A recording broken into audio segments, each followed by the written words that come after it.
आप सभी के लिए ईश्वर का असीम प्रेम और आप सभी को ईश्वर का पूर्ण आशीर्वाद।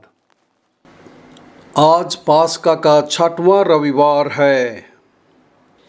ईश्वर कई तरीकों से हमसे बात करते हैं, जिसमें रविवार के पवित्र शास्त्र के पाठ भी शामिल हैं। रविवार का पाठ पवित्र शास्त्र के पाठ को बेहतर ढंग से समझने के लिए उपयोगी साधन प्रदान करता है। यह हमें पवित्र शास्त्र को दैनिक जीवन से सार्थक तरीके से जोड़ने में मदद करता है। आइए हम परमेश्वर के वचन को सुने, उसे स्वीकार करें और वचन को अपने दैनिक जीवन में लागू करें। आज के पाठों का सारांश। पहला पाठ, प्रारंभिक कलीसिया समुदाय पवित्र आत्मा की सहायता से अन्य जाति ख्रिस्तियों पर खतना की आवश्यकता को बाध्य नहीं करने का निर्धारण करता है। दूसरा पाठ, स्वर्गीय यरूशलेम के वैभव के दर्शन का वर्णन किया गया है। सुसमाचार पाठ, यीशु अपने शिष्यों से वादा करता है कि पिता पवित्र आत्मा को वकील के रूप में भेजेंगे। आज के दूसरे पाठ में हमें संत योहन के दर्शन के बारे में बताया गया है।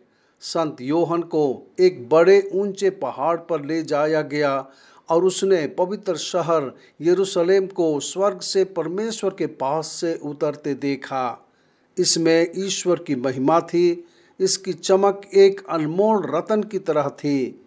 उसकी एक ऊंची दीवार थी जिसके बाहर द्वार थे और उसके द्वारों पर 12 स्वर्गदूत थे और फाटकों पर इस्राएलियों के 12 वंशों के नाम खुदे हुए थे। संत योहन के दर्शन हमें ख्रिस्त की मृत्यु और पुनरुत्थान के बाद के जीवन के बारे में बताते हैं कि एक नया समुदाय स्थापित किया गया है और जो उद्धार ईश्वर दे रहा है उसे प्राप्त करने के लिए सभी का स्वागत है। आज का सुसमाचार पाठ संत योहन से लिया गया है। यीशु ने अपने चेलों से कहा कि यदि कोई उससे प्रेम रखता है तो वह उसकी बात मानेगा और उसका पिता उससे प्रेम रखेगा और वे उसके पास आएंगे और उसके साथ अपना घर बनाएंगे।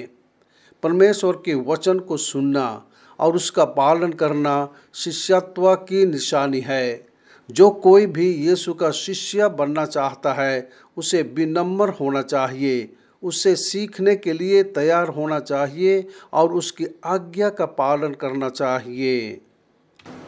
यीशु ने उनसे कहा कि उसने उनसे बहुत सी बातें कही हैं, परंतु पवित्र आत्मा जिसे पिता अपने नाम से भेजेगा वह उन्हें सब बातें सिखाएगा और जो कुछ उसने उनसे कहा वह सब उन्हें स्मरण कराएगा। प्रेरितों के कार्यों में जो कुछ भी हुआ हम स्पष्ट रूप से समझ सकते हैं कि यीशु ने जो कहा था कि पवित्र आत्मा उन्हें सब कुछ सिखाएगा, वे बातें सच हुई। यीशु के मुख से निकले वचनों को यीशु के चेलों ने प्रारंभ में नहीं समझा। वे यीशु की शिक्षा पर चकित थे, लेकिन पेंतेकोस्त के बाद यीशु द्वारा प्रकट किए गए कई रहस्य उनके लिए स्पष्ट हो गए। वास्तव में प्रेरितों ने प्रचार करना शुरू किया जैसे यीशु प्रचार कर रहे थे।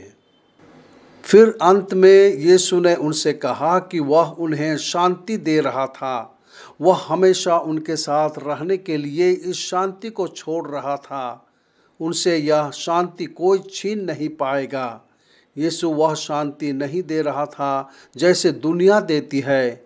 यह कुछ पलों तक चलता है। यीशु जो शांति दे रहे थे वह जीवन में और मृत्यु में भी बनी रहेगी। यह शांति उन्हें दी जाती है जो यीशु में विश्वास करते हैं, उसकी बातों पर भरोसा करते हैं और उनके वादों में आशा रखते हैं। प्रार्थना। हे प्रभु यीशु ख्रिस्त, आप शांति और आनंद के स्रोत हैं। हम इस दुनिया में खतरे, चिंता और भय से घिरे हुए हैं। हमें हमारे मन और हृदय में शांति प्रदान करें। हमें ऐसी कृपा दे कि हम हमेशा आपकी देखभाल पर भरोसा करें, आपके वादों पर आशा रखें और शांत में जीवन बिताएं। आमीन।